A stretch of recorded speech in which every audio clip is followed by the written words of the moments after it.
Assalamualaikum warahmatullahi wabarakatuh. Alhamdulillah nahmaduhu wa nasta'inuhu wa nastaghfiruh wa na'udzu billahi min syururi anfusina wa min sayyiati a'malina. May yahdihillahu fala mudilla lahu wa may yudlil fala hadiya lahu. Asyhadu an la ilaha illallah wahdahu la syarika lahu wa asyhadu anna Muhammadan 'abduhu wa rasuluh. Allahumma 'allimna ma yanfa'una wanfa'na bima 'allamtana wa zidna 'ilma. Alhamdulillah wa syukurillah ayyuhal ikhwa wal akhwat rahimakumullah.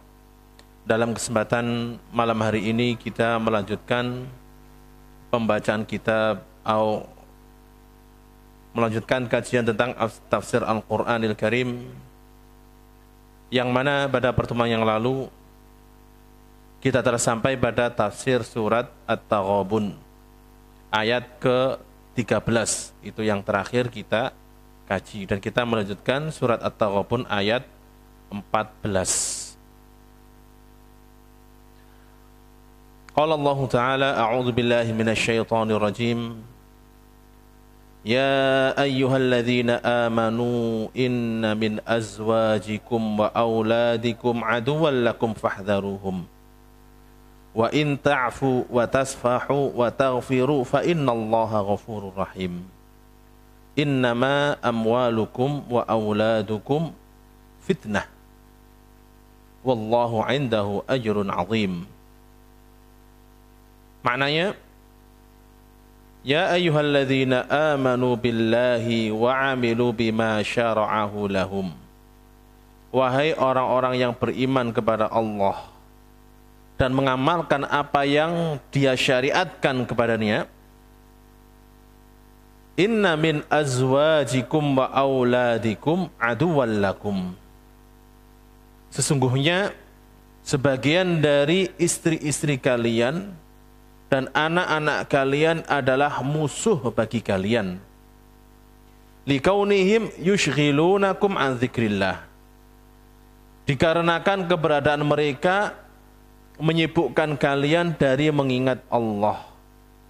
Wal jihadi fi sabilihi, dan jihad di jalannya. Wa yuthabbitunakum, dan mereka mengendorkan kalian. Fahdharuhum, maka berhati-hatilah dari mereka. An tu'athiru fikum, yaitu mereka mempengaruhi kalian. Wa in tatajawazu an zallatihim, dan jika kalian memaafkan kesalahan-kesalahan mereka. Wa tu'ridu anha, dan kalian berpaling dari kesalahan-kesalahan mereka. Wa tasturuha, dan kalian menutupi kesalahan-kesalahan mereka. Fa innallaha yaghfiru lakum dzunubakum, maka sesungguhnya Allah mengampuni kalian untuk dosa-dosa kalian. Allah mengampuni dosa-dosa kalian untuk kalian. Wa yarhamukum, dan merahmati kalian. Wal jazaa'u min jinsil amal, dan balasan sesuai dengan jenis amalnya. Maksudnya adalah bahwa di dalam ayat ini Allah Subhanahu wa taala mengingatkan hamba-hambanya yang beriman kepadanya. Mengingatkan hamba-hambanya yang menjalankan syariat Allah Subhanahu wa taala bahwa sebagian dari istri-istri dan anak-anak itu adalah musuh. Demikian itu dikarenakan sebagian dari istri-istri dan anak-anak itu menghalangi seseorang dari menjalankan ketaatan kepada Allah Subhanahu wa taala. Bahkan menarik supaya meninggalkan ketaatan kepada Allah Subhanahu wa taala. Dan ini adalah jelas musuh bagi seorang mukmin. Karena hakikat seorang mukmin, dia adalah beriman dan menjalankan serta mengamalkan syariat Allah Subhanahu wa taala. Dan siapapun yang menghalangi seorang mukmin untuk beriman, menghalangi seorang mukmin untuk mengamalkan syariat Allah, maka orang yang menghalangi tersebut adalah musuh bagi setiap mukmin. Baik yang menghalangi itu keluarga dekat sendiri, bahkan termasuk istri sendiri, atau anak-anak sendiri, jikalau mereka menghalangi seorang mukmin untuk melakukan ketaatan, maka dia adalah musuh baginya. Maka dari itu perlu hati-hati. Jangan sampai anak dan istri mempengaruhi kita atau mempengaruhi seorang mukmin untuk meninggalkan ketaatan, bahkan mempengaruhi seorang mukmin untuk melakukan perbuatan haram. Ini berbahaya. Jangan sampai terpengaruh. Dikarenakan kedekatan seorang istri dan kedekatan seorang anak, seorang laki-laki terkadang tidak tega ketika istrinya minta ini dan itu, ketika anak-anaknya minta ini dan itu dari perkara-perkara yang menjadikan dia meninggalkan kewajiban-kewajibannya, bahkan menjadikan dia untuk melakukan perkara yang diharamkan oleh Allah Subhanahu wa taala. Jelas ini adalah musuh bagi seorang mukmin. Kemudian Allah Subhanahu wa taala mengingatkan hal lain. Meskipun terkadang sebagian istri dan anak itu adalah musuh, tapi jangan perlakukan mereka seperti musuh yang sebenarnya, dengan menghabisi dan menjauhkan mereka. Akan tapi Allah Subhanahu wa taala mengingatkan, supaya seorang mukmin itu memaafkan istrinya, bersabar dengan istrinya, memaafkan anak-anaknya, bersabar menghadapi anak-anaknya. Wa in tajawazu an zallatihim, jika kalian memaafkan kesalahan mereka, kesalahan istri, kesalahan anak, wa tu'ridu anha, kalian tidak memperdulikan, dengan artian tidak menggubris kesalahan-kesalahan mereka, tidak membicarakan lagi kesalahan-kesalahan mereka. Wa tasturuha alaihim, dan kalian menutupi kesalahan-kesalahan istri, menutupi kesalahan-kesalahan anak-anak terhadap diri kalian. Maka di sini Allah Subhanahu wa taala telah menjanjikan ampunan dan rahmat darinya. Fa innallaha yaghfiru lakum dzunubakum. Sesungguhnya Allah taala mengampuni dosa-dosa kalian untuk kalian. Fa subhanallah. Ini berat ya. Berat. Dinyatakan sebagai musuh tapi tidak boleh dimusuhi. Orang kalau tahu itu musuh pasti akan dimusuhi. Tapi ini musuh tapi nggak boleh dimusuhi. Tapi jangan sampai terpengaruh, nggak boleh terpengaruh oleh musuh, nggak boleh kalah oleh musuh tapi tidak boleh memusuhinya. Allah Ta'ala memberitakan supaya memaafkan anak istri kita yang telah menghalangi kita untuk melakukan ketaatan, bersabar menghadapi mereka, bahkan menutupi kesalahan-kesalahan mereka tersebut. Sebagai gantinya Allah Ta'ala mengampuni dosa-dosa dan merahmati bagi orang tersebut. Qala Allah Ta'ala, innama amwalukum wa auladukum fitnah, wallahu indahu ajrun azim. Maknanya, innama amwalukum wa auladukum ibtila'un wa ikhtibarun lakum. Sungguh pasti harta-harta kalian dan anak-anak kalian adalah ujian, cobaan bagi kalian. Faqad yahmilunakum ala kasbil haram. Terkadang mereka, itu harta dan anak, itu mendorong seseorang untuk mencari usaha atau nafkah yang diharamkan. Wa tarki ta'atillah, dan meninggalkan ketaatan kepada Allah.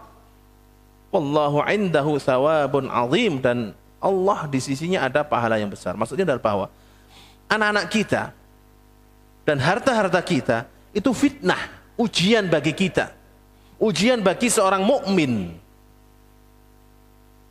Maka hadapilah mereka sebagaimana kita menghadapi ujian. Bagaimana kita menghadapi ujian? Lari.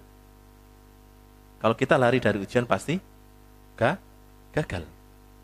Coba waktunya ujian, pasti kita akan menghadapi dan masuk kan? Dihadapi dengan baik. hadapi ujian tersebut. Tidak lari dari mereka. Demikian juga harta. Hadapi harta tersebut, tapi seperti orang yang sedang menghadapi ujian. Tentu, ya, ketika seseorang menghadapi ujian, dia akan memilih jawaban yang benar. Dia akan memilih perbuatan perilaku yang tepat dalam memperlakukan hartanya. Dan dia akan memilih perilaku dan perbuatan yang tepat untuk memperlakukan anak-anaknya. Bukan malah ditinggal, bukan malah ditelantarkan. Ujian itu harus dihadapi dengan tepat, dihadapi dengan benar, supaya seseorang lulus dari ujian. Kalau antum sekolah dimanapun, ketika datang waktu ujian, tentu ketika ujian orang pasti pusing. Ini sesuatu yang pusing, sesuatu yang bikin seseorang stres dalam sekolah, dalam belajar itu adalah menghadapi ujian. Dalam menghadapi ujian. Nah itu harus dihadapi, nggak mungkin dihindari atau ditinggalkan. Maka di sini Allah Subhanahu wa taala itu mengingatkan. Nah, ujian anak dan harta itu kadang mendorong seseorang untuk melakukan perkara-perkara yang Allah taala haramkan. Ketika anaknya meminta ini dan itu, sedangkan seseorang tersebut belum bisa memenuhi, belum memiliki apa-apa karena rasa kasihannya, sehingga dia melakukan hal yang diharamkan, mencuri dan semacamnya, demi memenuhi keinginan anaknya. Maka jangan sampai hal itu menjerumuskan seseorang dalam perbuatan haram atau meninggalkan ketaatan kepada Allah Subhanahu wa taala. Dan Allah Subhanahu wa taala memiliki pahala yang besar liman athara ta'atahu ala ta'atil aulad, bagi siapapun yang mengutamakan taat kepada Allah daripada mengutamakan taat nurut kepada anak. Ini pahala dari janji dari Allah Subhanahu wa taala. Karena terkadang keinginan seorang anak itu bertentangan dengan keinginan Allah taala. Sebagai seorang mukmin, mana yang kita pilih? Keinginan anakkah kita dahulukan atau keinginan Allah taala yang kita dahulukan dengan menjauhi larangan-larangannya dan menjalankan perintah-perintahnya? Maka seorang mukmin tentu dia akan mendahulukan perintah-perintah Allah taala. Dia akan mendahulukan untuk menjauhi larangan-larangan Allah taala daripada keinginan anak-anaknya.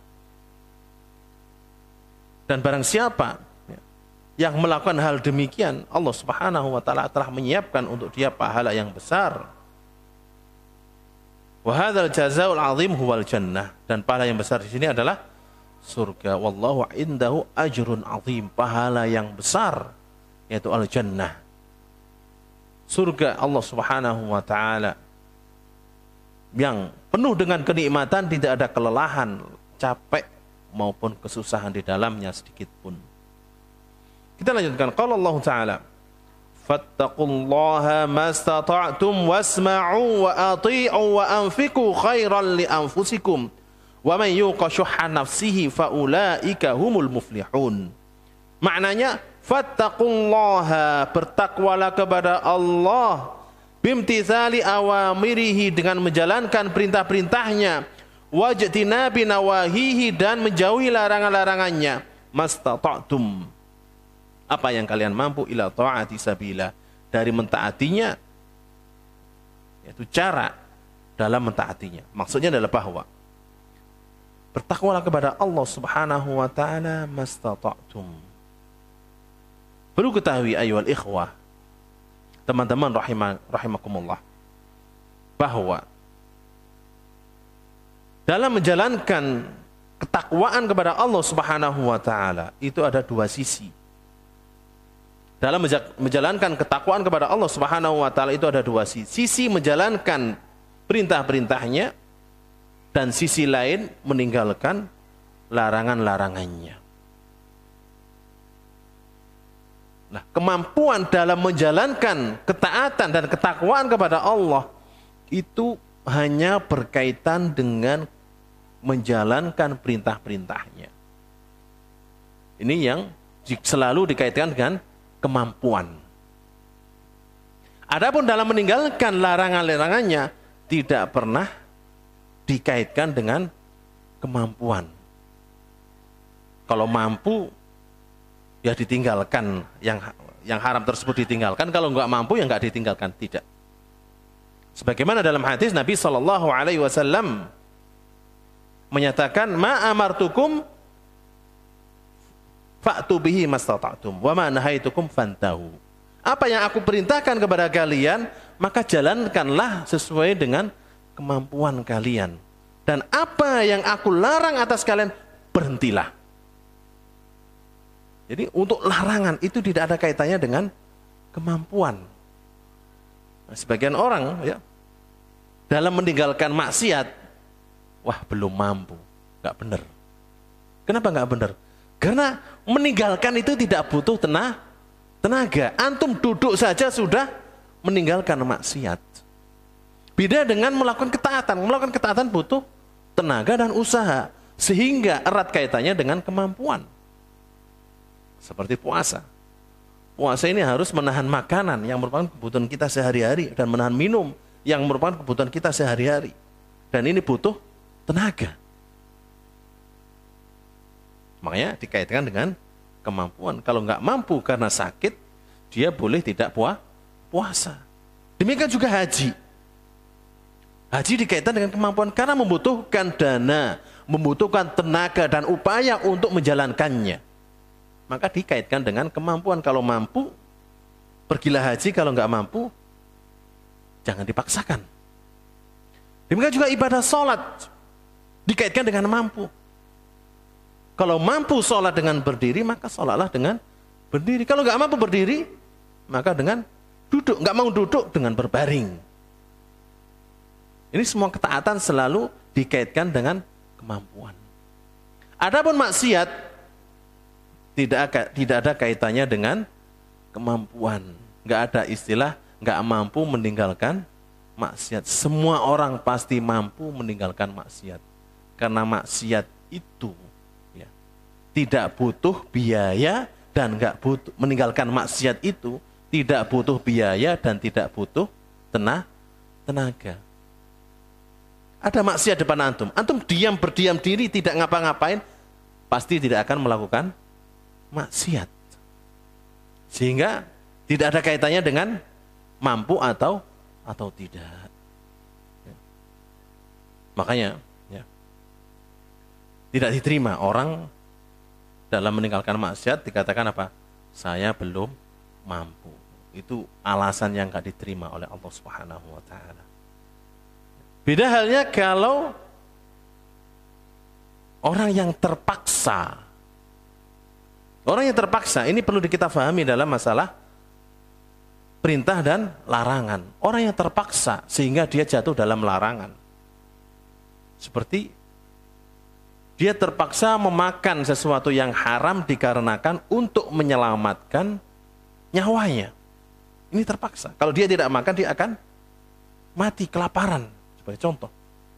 Maka dia pun harus mempertahankan hidupnya meskipun dia harus konsumsi sesuatu yang haram. Ini terpaksa. Ini baru diizinkan oleh Allah Subhanahu wa taala. Bukan dihalalkan, perhatikan. Bukan dihalalkan tapi dimaafkan oleh Allah Subhanahu wa taala. Demikian juga orang yang dipaksa dengan ancaman. Ini beda lagi. Baik, teman-teman rahimani wa rahmakumullah. Di sini Allah Subhanahu wa taala menyatakan fattaqullaha mastata'tum, yaitu dalam hal ketaatan. Ataupun dalam hal meninggalkan maksiat tidak ada kaitannya dengan kemampuan. Kemudian kita lanjutkan ya. Wasma'u wa ati'ullaha wa rasulah, dan dengarkanlah dan taatilah Allah dan Rasulnya.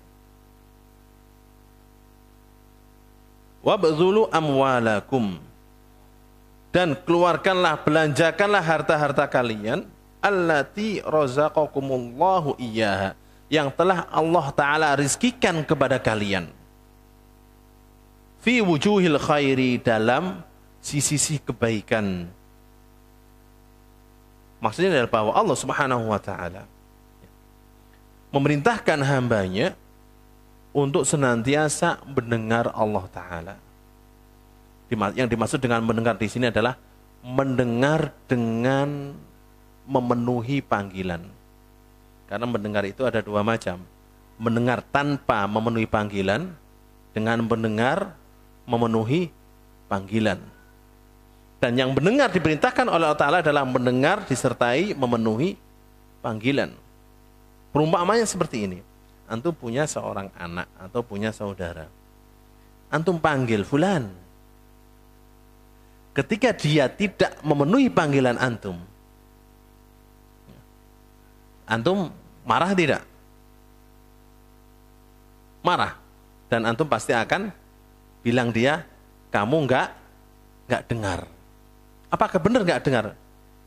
Maksudnya adalah enggak mendengar karena tidak memenuhinya. Secara suara dia mendengar. Ya. Maka dari itu yang dimaksud dengan wasma'u, dengarkanlah, yaitu mendengar yang disertai dengan memenuhi panggilan tersebut. Itulah yang dipuji oleh Allah Subhanahu wa Ta'ala dan diberi pahala. Kalau hanya sekedar mendengar, semua orang yang telinga sehat pasti mendengar. Bukan itu yang dimaksud. Yang dimaksud adalah mendengar disertai dengan menjalankan, memenuhi panggilan tersebut. Wa ati'u, dan taatilah. Ya. Dan wa anfiqu, dan berinfaklah. Yaitu infakkanlah harta-harta kalian dari apa yang Allah Ta'ala rizkikan kepada kalian kepada sisi-sisi kebaikan. Sisi-sisi kebaikan ini banyak. Sisi-sisi kebaikan itu banyak. Mulai dari kebaikan yang wajib dilaksanakan, sampai kebaikan yang harus didahulukan, dan kebaikan yang sekunder. Kebaikan yang wajib ditunaikan untuk kita beri infak dari harta kita adalah zakat. Zakat itu infak yang wajib, ini harus didahulukan atas infak apapun. Termasuk di dalamnya adalah nafkah yang wajib. Akan tapi di sini yang dibicarakan adalah masalah infak di jalan Allah, maka ini meliputi zakat yang wajib dan meliputi sedekah-sedekah yang disunahkan oleh Allah Subhanahu wa Ta'ala. Qal wa may yaqihillahu hirsa nafsihi, barang siapa yang Allah lindungi dari kerakusan dirinya, faulaika humul faizun, maka mereka adalah orang-orang yang beruntung, orang-orang yang selamat, bima yatlubunahu, dengan apa yang mereka cari, wan najuna, dan mereka selamat, mimma yarhabunahu, dari apa yang mereka takuti. Maksudnya adalah bahwa setiap orang pasti memiliki ketamakan. Tamak ini terkadang baik, terkadang tidak baik. Kalau tamak ini kepada sesuatu yang halal, boleh. Antum tamak kepada sesuatu yang halal, boleh. Yang nggak boleh itu tamak kepada sesuatu yang haram, bukan hak antum, antum kejar. Itu tamak yang tidak diperbolehkan. Tapi tamak kepada sesuatu yang halal, itu boleh. Yang tidak diperbolehkan adalah serakah. Serakah ini sifat manusia. Sifat tabiat manusia itu serakah. Ingin menguasai semuanya. Baik itu hak dia maupun bukan hak dia. Ini sifat dasar manusia, serakah. Maka dari itu siapapun yang dijaga oleh Allah Ta'ala dari sifat serakah, dia pasti selamat. Dan akan sukses mendapatkan apa yang dia inginkan. Dan akan selamat dari sesuatu yang dia takutkan. Dan sesuatu yang paling diinginkan oleh manusia adalah ampunan Allah Ta'ala, ridho darinya, dan jannah darinya. Adapun sesuatu yang paling ditakutkan adalah neraka dan azabnya. Baik, teman-teman rahimani wa rahmakumullah. Kita lanjutkan. Qala Allah Ta'ala, in tuqridullaha qardan hasanan yudha'ifhu lakum wa yaghfir lakum wallahu syakurun halim alimul ghaibi wasyahadatil azizul hakim. Maknanya, in tuqridullaha qardan hasana, jika kalian memberi hutang kepada Allah dengan hutang yang baik. Qard hasan itu hutang yang tidak disertai dengan mengungkit-ungkit dan tidak disertai dengan apa?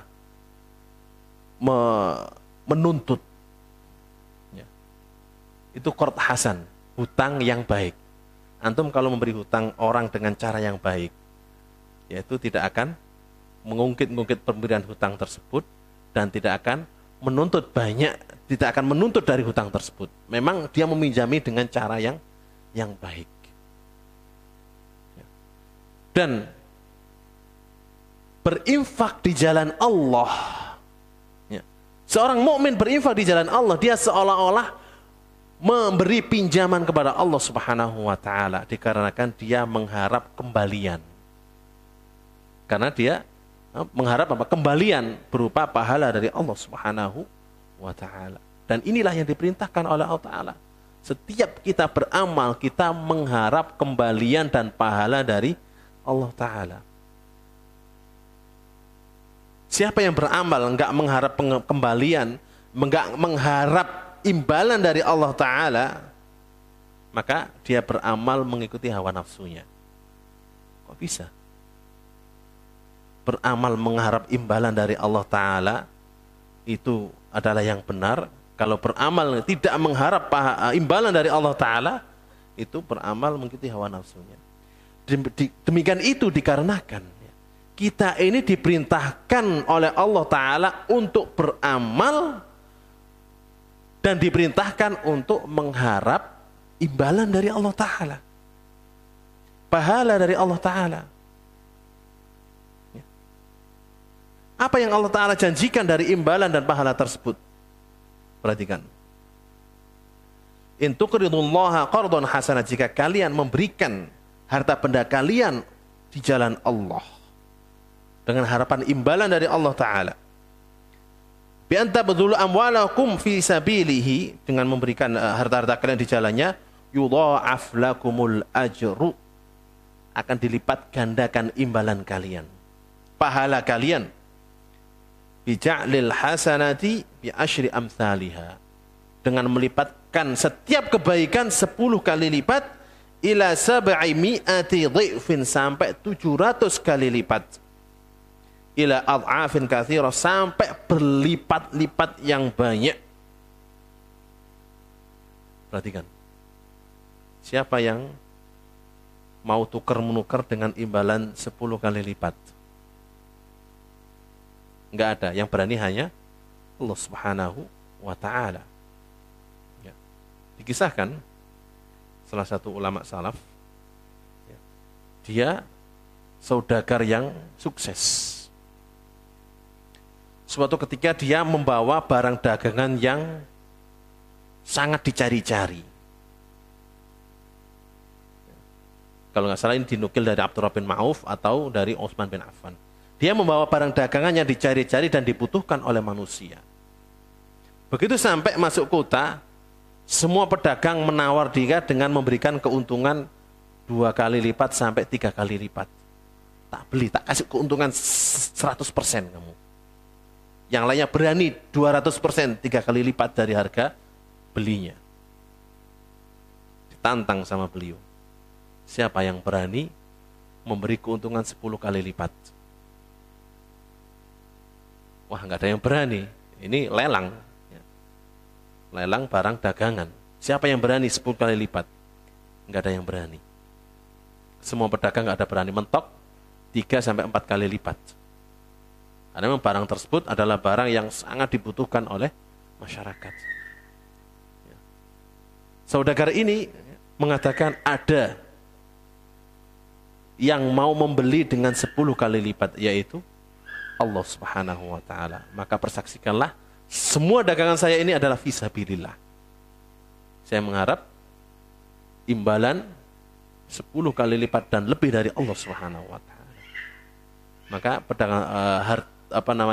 barang dagangan tersebut pun dijadikan di jalan Allah Subhanahu wa ta'ala untuk fakir dan miskin.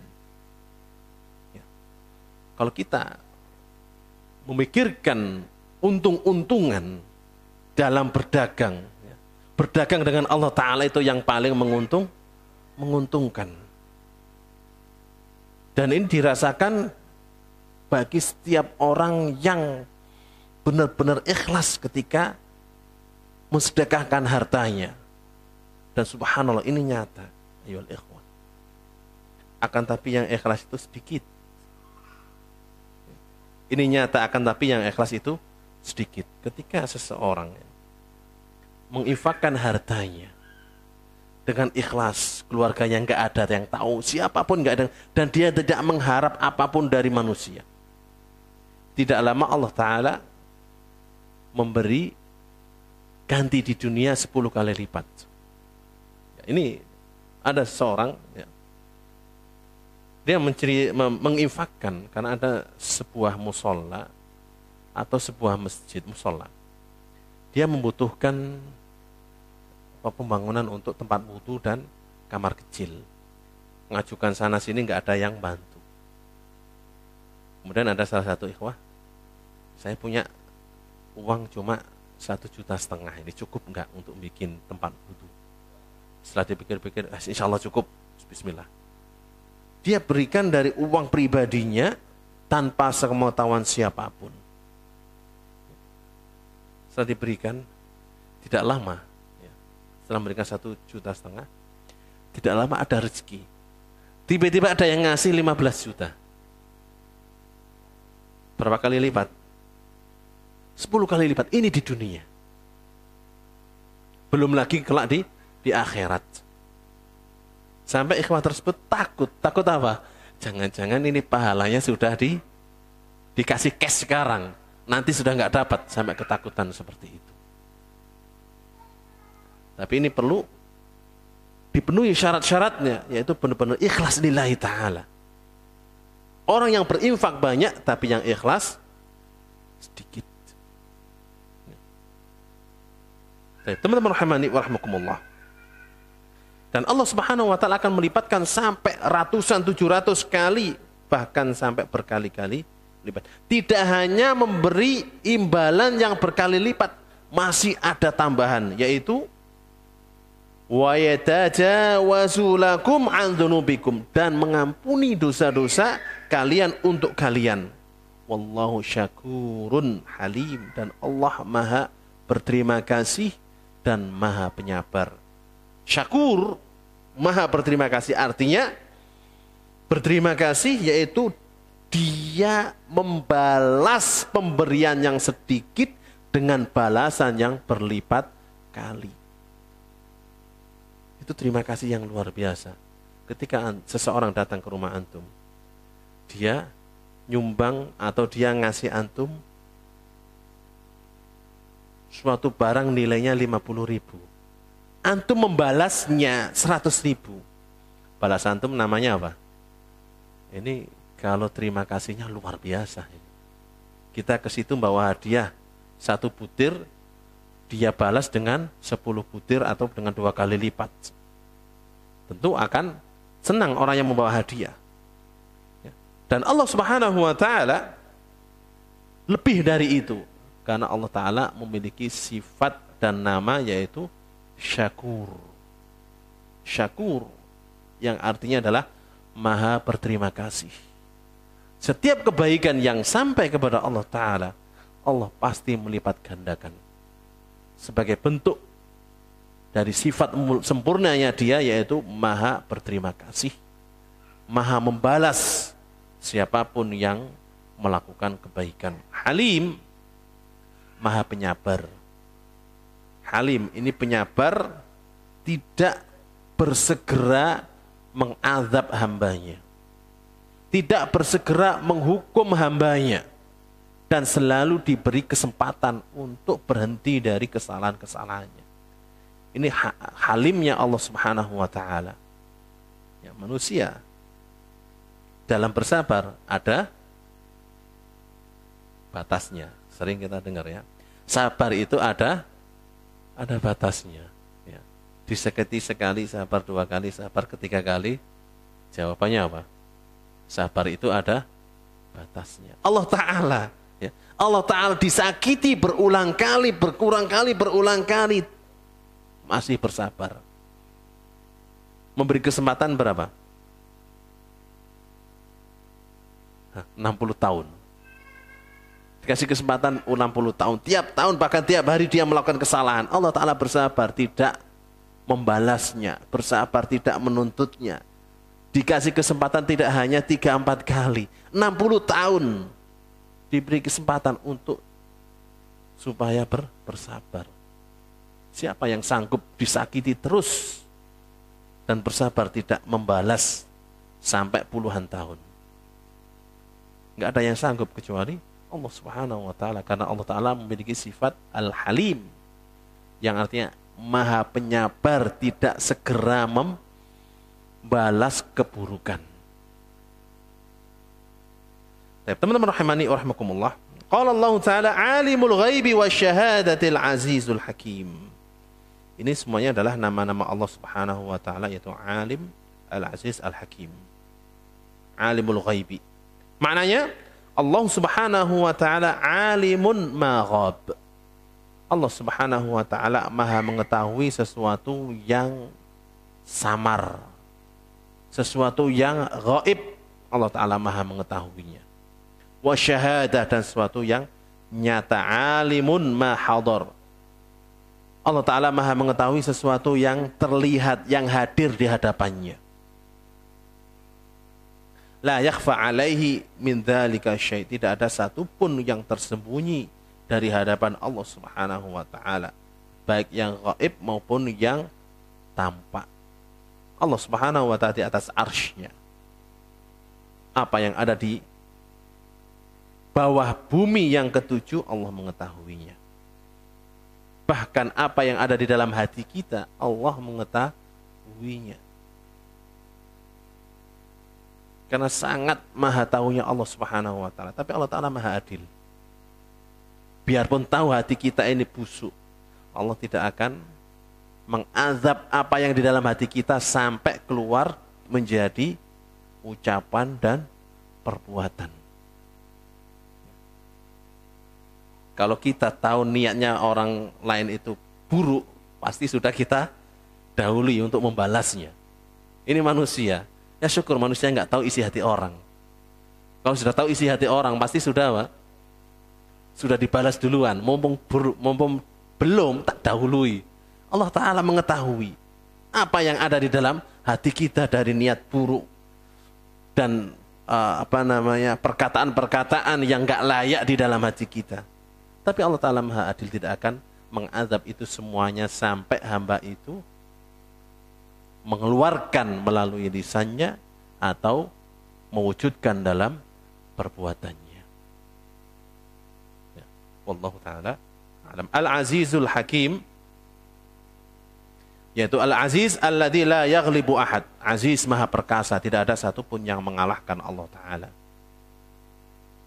Al-Hakim, yaitu bijaksana, Maha Bijaksana. Allah Ta'ala sangat bijaksana dalam menetapkan takdirnya, dan Allah Ta'ala sangat bijaksana dalam menetapkan syariatnya.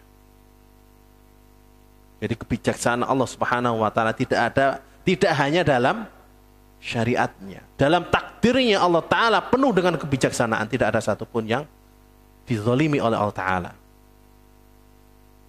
Dalam syariatnya pun demikian. Allah sangat bijaksana dalam menetapkan syariatnya. Tidak akan terzalimi siapapun yang menjalankan syariatnya. Akan tapi kebanyakan manusia bodoh, tidak memahami hal itu. Seandainya manusia memahami kebijaksanaan Allah Subhanahu wa Ta'ala dalam takdirnya, tidak ada manusia yang sengsara. karena menghadapi hidup. Nggak ada manusia yang sedih karena menghadapi hidup kalau dia memahami kebijaksanaan Allah Ta'ala dalam takdirnya. Demikian juga siapapun yang memahami kebijaksanaan Allah Subhanahu wa Ta'ala dalam syariatnya, dia tidak akan mendapatkan kesulitan dalam hidup, pasti akan mendapatkan kemudahan dari Allah Subhanahu wa Ta'ala. Ya. Karena syariat Allah Subhanahu wa Ta'ala itu Allah turunkan untuk memudahkan kehidupan manusia, memudahkan kehidupan manusia dan hubungan manusia antara dia dengan Allah Ta'ala, memudahkan hubungan manusia dengan manusia yang lainnya, memudahkan hubungan manusia dengan makhluk yang ada di sekitarnya, memudahkan hubungan manusia dengan waliil amr dan pemimpinnya, dan memudahkan manusia hubungan dengan siapapun. Dan orang yang meninggalkan syariatnya pasti akan mendapati kesulitan. Meskipun dalam prasangkanya itu kemudahan, tapi itu adalah kesulitan. Ya. Demikian itu dikarenakan Allah Ta'ala Al-Hakim, Maha Bijaksana. Selalu tepat dan tidak ada kezaliman dalam keputusannya. Baik keputusannya berkaitan dengan takdirnya, maupun keputusannya berkaitan dengan syariatnya. Wallahu ta'ala a'lam. Teman-teman rahimani wa rahmakumullah. Dari tafsir beberapa ayat dari surat At-Taghabun ini bisa kita ambil beberapa pelajaran. Yang pertama, bahwa beban dan tugas yang Allah Ta'ala berikan kepada hambanya itu sesuai dengan kemampuan. Tugas dan beban yang Allah Ta'ala berikan kepada hambanya sesuai dengan kemampuan, yaitu tugas dalam menjalankan perintah. Adapun tugas dalam meninggalkan maksiat, ini tidak ada kaitannya dengan kemampuan. Pelajaran selanjutnya bisa kita ambil dari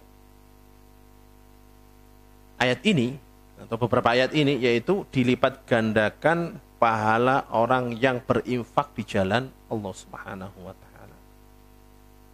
Dan berinfak di jalan Allah yang paling utama adalah berinfak untuk jihad fisabilillah. Kemudian berinfak untuk apapun yang tujuannya adalah menegakkan kalimat Allah Subhanahu wa Ta'ala, baik melalui pendidikan maupun melalui pemberdayaan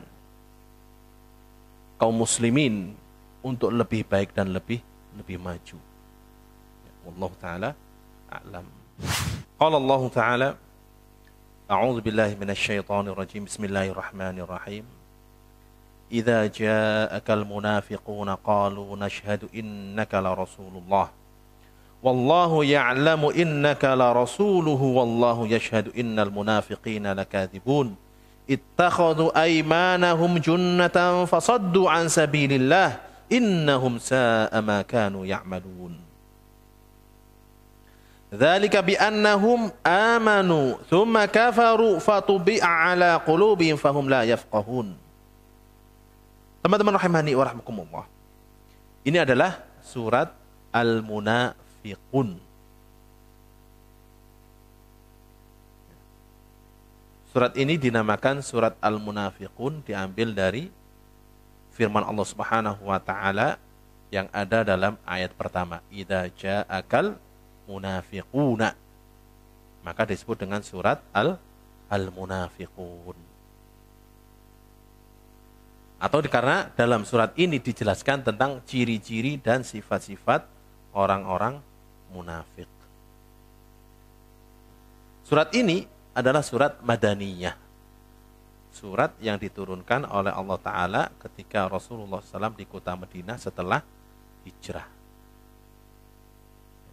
Disebut Madaniyah karena diturunkan setelah Rasulullah SAW hijrah ke kota Madinah.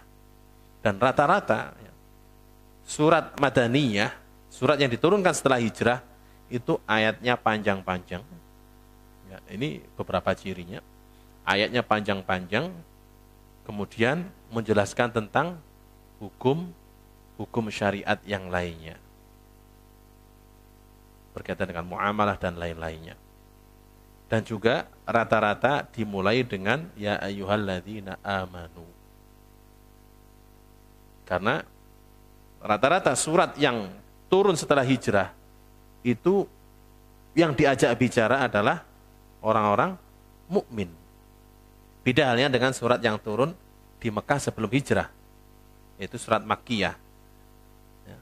Biasanya ayatnya pendek-pendek, surat Makkiyah itu. Kemudian yang dibahas selalu tentang masalah tauhid dan masalah syirik. Itu surat Makkiyah.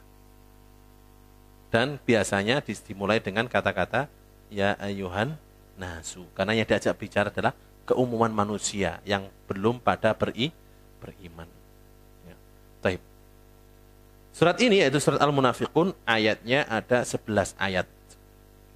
Ada 11 ayat dan surat ini membicarakan tentang sifat-sifat orang-orang munafik. Qala Allah Ta'ala bismillahirrahmanirrahim idza ja'akal munafiquna qalu nashhadu innaka la rasulullah wallahu ya'lamu innaka la rasuluhu wallahu yashhadu innal munafiqina lakadzibun. Maknanya idza hadara majlisaka ayyuhar rasul sallallahu. Jika hadir di majlismu wahai Rasul sallallahu. Ketahui ya. Khitab Allah Ta'ala yaitu pembicaraan Allah Ta'ala kepada Rasulnya itu pada asalnya adalah juga untuk umatnya. Jadi ketika Allah Ta'ala berbicara kepada Rasulullah SAW, maka pembicaraan ini juga ditujukan untuk umatnya. Ini pada asalnya. Makanya di sini ya ayyuhan nabiyyu au idza ja'akal munafiquna. Jika datang di majelismu wahai Rasul, al munafiquna orang-orang munafik yaitu alladzina yudhirunal Islam, orang yang menampakkan Islam, wa yudmirunal kufra, dan menyembunyikan kekufuran.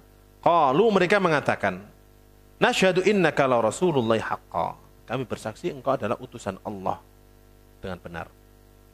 Wallahu ya'lamu innaka la rasul, Allah mengetahui bahwa engkau adalah benar-benar rasulnya Allah. Wallahu yashhadu, dan Allah bersaksi, innal munafiqina lakadzibun, sesungguhnya orang-orang munafik itu bohong, dusta. Artinya mereka dalam hatinya tidak bersaksi, hanya bersaksi dalam lisannya. Mereka dusta dalam klaim mereka, bersaksi, bersyahadat. Ini ciri yang pertama, yaitu tentang orang-orang munafik, yaitu cirinya dia akan bersaksi sebagai orang muslim. Dia bersaksi dengan mengucapkan asyhadu an la ilaha illallah wa asyhadu anna muhammadar rasulullah. Tapi persaksian ini hanya di lisan, adapun hatinya membenci Islam. Adapun hatinya tidak senang dengan Islam, adapun hatinya memusuhi Islam. Dan itu semuanya adalah kekufuran yang disembunyikan dalam hati orang-orang munafik. Ini ciri pertama. Mengklaim dirinya Islam, tapi hatinya memusuhi Islam. Maka dari itu siapapun ya, yang mengklaim dirinya Muslim, saya Muslim, atau mengklaim dia termasuk orang yang Muslim, atau menampakkan atribut-atribut Islam, kemudian dia memusuhi Islam, terutama memusuhi perkara-perkara yang jelas, maka ketahuilah mereka adalah orang-orang munafik. Dan perlu ketahui teman-teman rahimani wa rahmakumullah, istilah munafik ini adalah istilah yang Allah Ta'ala sebutkan dalam Al-Quran, dan istilah yang digunakan oleh Rasulullah SAW dan para sahabatnya pada zaman itu untuk menjelaskan orang yang menampakkan Islam dan menyembunyikan kekufuran serta pemusuhan terhadap Islam. Adapun sekarang, orang mengatakan munafik itu adalah orang yang tidak sesuai dengan, mengatakan tidak sesuai dengan kenyataan. Meskipun hanya dalam perkataan munafik. Bahkan lebih buruk lagi, ketika seseorang menyembunyikan perbuatan dosanya dianggap munafik. Ini lebih buruk. Tidak seharusnya, karena menyembunyikan dosa, menyembunyikan maksiat itu diperintahkan oleh Allah Ta'ala, diperintahkan oleh Rasulullah SAW. Ketika seseorang melakukan maksiat dan tidak ada yang mengetahuinya, maka diperintahkan untuk menutupinya, diperintahkan untuk menyembunyikannya. Innallaha sitir yuhibbus sitra. Sesungguhnya Allah Ta'ala maha menutupi dan mencintai orang yang menutupi dosanya. Dan menutupi dosa itu bukanlah munafik. Makanya kadang orang, dan ini biasanya yang diucapkan oleh orang-orang orang-orang fasik. Ketika mereka ingin menyudutkan orang mukmin yang ingin berusaha memperbaiki dirinya dengan tujuan apa? Alah, kamu jangan munafik, kamu juga melakukan hal yang sama. Ini tidak seharusnya. Bahkan sebagian orang memahami tentang makna munafik sampai mengatakan saya nggak ingin munafik. Kemudian dia membocorkan dan menceritakan dosa-dosanya yang seharusnya tidak perlu diceritakan. Karena seorang hamba itu akan selamanya dalam keadaan ditutupi Allah Ta'ala sampai dia membongkar dosanya sendiri. Karena Allah Ta'ala ketika menutupi dosa seorang hamba, Allah akan mengampuninya. Hadza baini wa bainak qad ghafartu lak. Ini antaraku dan antaramu, aku telah mengampuninya.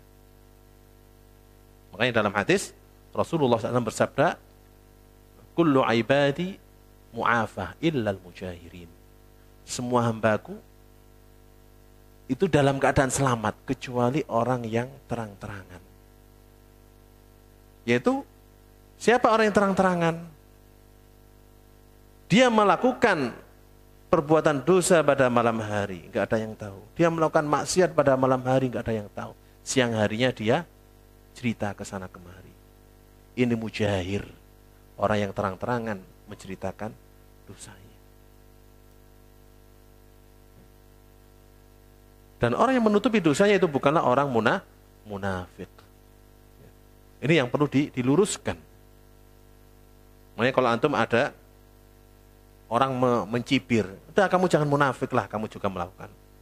Itu perlu diluruskan. Menutupi dosa itu bukanlah munafik. Menutupi dosa adalah perintah Allah Ta'ala dan perintah Rasulnya SAW. Supaya kita senantiasa menutupi dosa-dosa kita. Supaya Allah Ta'ala menutupi dosa kita kelak di akhirat. Ini yang perlu kita luruskan tentang makna munafik. Kemudian teman-teman rahimani wa rahmakumullah. Tentang munafik pada zaman salaf, setelah para sahabat, yaitu para tabi'in, tabi'ut tabi'in, dan orang-orang setelahnya, istilah munafik ini sering diganti dengan istilah lain yang memiliki makna yang sama, yaitu istilah zindiq.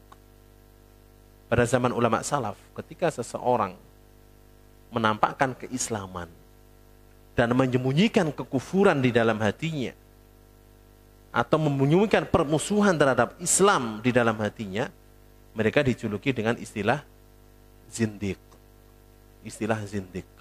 Apa itu zindiq? Zindiq itu ya munafik. Makanya sering siapapun yang membaca literasi ulama salaf terkadang mengatakan, ya, man tatabar rukhasa tazandaq. Barang siapa yang mengikuti rukhsah dalam Islam, dia akan menjadi orang zindiq. Dan seterusnya, fulan zindiq atau tazandaq. Itu maksudnya adalah munafik nifaq akbar. Adapun dalam hadis tentang ayatul munafik thalathah, tanda-tanda orang munafik ada 3. Yang dimaksud munafik dalam hadis tersebut adalah munafik asghar. Karena munafik itu ada 2 macam, yaitu munafik akbar sama munafik asghar. Munafik akbar yang disebutkan dalam ayat ini, dalam surat Munafiqun, menampakkan keislaman dan menyembunyikan kekufuran dan serta pemursuan terhadap Islam. Ini munafik akbar. Mereka adalah fid-darkil asfali minan nar. Di kerak neraka yang paling bawah, itu munafik akbar. Adapun munafik yang disebutkan dalam hadis ayatul munafik thalatha, tanda-tanda orang munafik ada 3, idza haddatsa kadzaba, idza wa'ada akhlafa, wa idza tumina khana. Jika berbicara bohong, jika dipercaya khianat, ya. Dan jika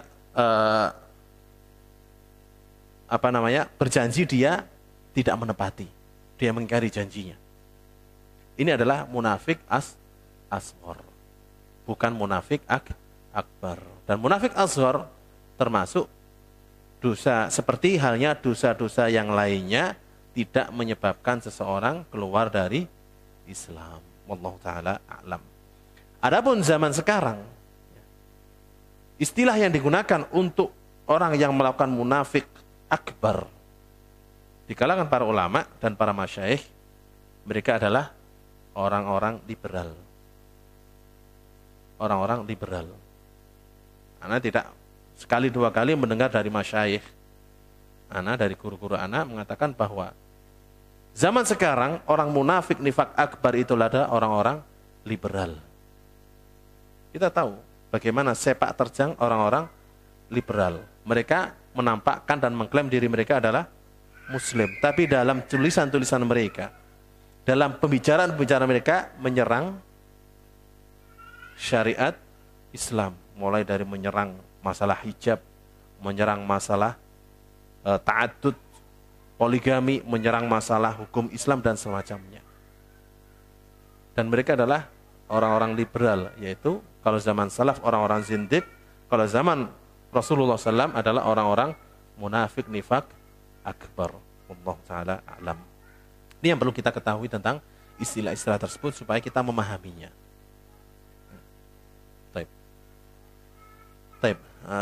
Selanjutnya ayat selanjutnya yaitu qauluhu ta'ala ittakhadhu aymanahum junnatan fasaddu an sabilillah. Insyaallah taala kita lanjutkan pada pertemuan berikutnya. Dan kita cukupkan sampai di sini. Nas'alullah taala bi asma'il husna wa sifatil ulya an yuwaffiqana lima yuhibbu wa yardah wa an yuwaffiqana lil ilmi nafi' wal 'amali shalih.